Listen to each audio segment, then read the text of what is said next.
Bonjour à tous et ravi de vous rencontrer mes chers élèves. J'espère que vous êtes en bonne santé. Comme chaque mardi, on travaille une leçon de conjugaison. Alors, avant de commencer la leçon, on va faire un rappel concernant les temps simples et les temps composés. Les temps simples se forment avec un seul mot. Ça veut dire qu'on va conjuguer que le verbe, comme le présent de l'indicatif, l'imparfait, le futur simple, l'impératif présent. Mais les temps composés se forment avec deux mots, un auxiliaire conjugué avoir ou être, plus le participe passé du verbe. Exemple d'un temps composé, alors vous connaissez très bien le passé composé. Rappelez-vous mes chers élèves que le passé composé est un temps composé d'un auxiliaire être ou l'auxiliaire avoir au présent de l'indicatif, plus le participe passé. Il y a aussi le plus que parfait, futur antérieur, passé antérieur, ce sont des temps composés. Observez avec moi ces deux phrases. La première phrase, ils avaient vendu une grande maison. Si je vous demande de souligner le verbe, vous allez souligner avait vendu. Et si je vous demande de me donner l'infinitif de ce verbe-là, vous allez me dire c'est le verbe vendre. On voit auxiliaire avoir à l'imparfait plus le participe passé du verbe vendre. Est-ce que vous connaissez ce temps-là, mes chers élèves? Bravo, c'est le plus que parfait. Aujourd'hui, on va travailler le plus que parfait. On va savoir comment on peut former le plus que parfait et comment on peut employer le plus que parfait. Observez avec moi la deuxième phrase. Elle était sortie seule. Le verbe, c'est était sorti. L'infinitif, c'est le verbe sortir. On voit auxiliaire être à l'imparfait plus le participe passé du verbe sortir. Bravo, c'est le plus que parfait. Le plus que parfait est un temps composé d'un auxiliaire être ou l'auxiliaire avoir à l'imparfait plus le participe passé du verbe conjugué. Ça, c'est le plus que parfait. Alors, observez avec moi l'axe des temps où on peut placer les temps. Regardez le présent. Il y a les temps du passé comme le passé composé, passé simple, imparfait. Et avant ces temps-là, il y a le plus que parfait. Ça veut dire que le plus que parfait est un temps du passé. Bien, on a choisi quelques verbes pour savoir comment employer le plus que parfait. On va commencer par un verbe du premier groupe, comme le verbe ranger. Vous savez très bien, mes chers élèves, que le verbe ranger se conjugue avec l'auxiliaire avoir. Alors, au passé composé, on dit j'ai rangé. Alors, l'auxiliaire avoir à l'imparfait j'avais. Le participe passé du verbe ranger, c'est ranger avec E accent.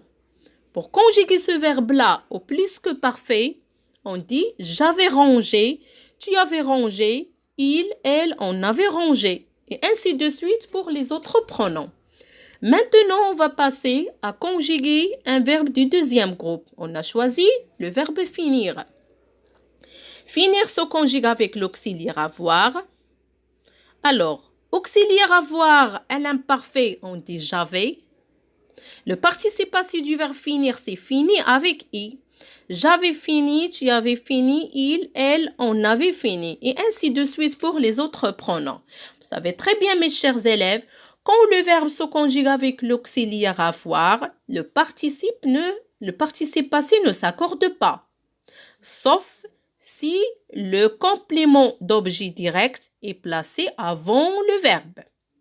Très bien. Maintenant, on passe pour conjuguer un verbe du troisième groupe qui se conjugue avec l'auxiliaire être. Auxiliaire être à l'imparfait, on dit j'étais. Le participe passé du verbe aller, c'est aller avec E accent. Pour conjuguer ce verbe-là au plus que parfait, on dit j'étais allé, tu étais allé, il, elle, on était allé. Et bien sûr, l'accord des participes passés avec le pronom. Et ainsi de suite pour les autres pronoms. Conclusion, mes chers élèves, pour former le plus que parfait, On doit conjuguer l'auxiliaire être ou l'auxiliaire avoir à l'imparfait plus le participe passé du verbe conjugué. Très bien. Pour s'entraîner, mes chers élèves, je vous demande de prendre votre cahier d'activité Coquelicot, la page 87. On va faire des exercices. Très bien. Le premier exercice, écrit à la bonne place sur l'axe des temps futur imparfait plus que parfait présent. Alors, on vous demande de placer ces temps-là sur l'axe des temps. Par quoi on va commencer, mes chers élèves? Alors, c'est facile. Vous faites attention pour les temps du passé et aussi où on peut placer le présent. L'exercice numéro 2 entoure les verbes conjugués au plus que parfait. Vous avez ici pas mal de verbes qui sont conjugués. Vous allez chercher les verbes qui sont conjugués au plus que parfait et vous allez les entourer. Très bien. Pour l'exercice numéro 3, mes chers élèves, complète le tableau. Alors, le tableau est composé de 4 colonnes. Infinitif, passé composé, imparfait plus que parfait. Vous allez compléter ce tableau-là. Alors, on a le premier verbe, c'est avoir. C'est donné ici l'imparfait j'avais.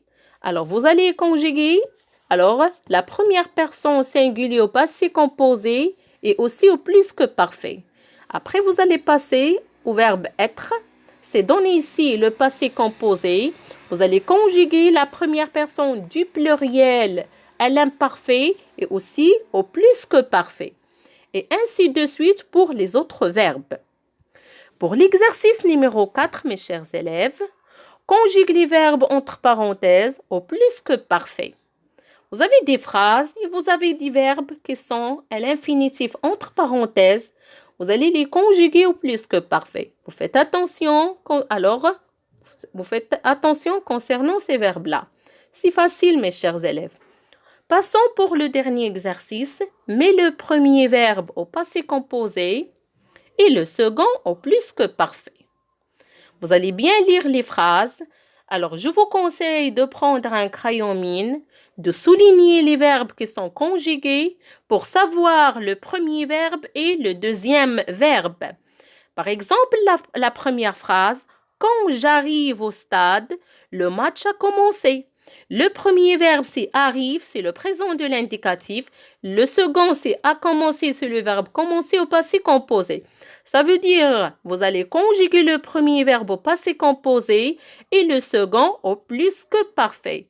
Et ainsi de suite pour les autres phrases. Alors, mes chers élèves, je pense que les exercices sont faciles à faire. Alors, travaillez vos exercices. Je vous donne un rendez-vous pour une autre séance qu'on va faire une correction de ces exercices-là. Merci pour votre attention et au revoir.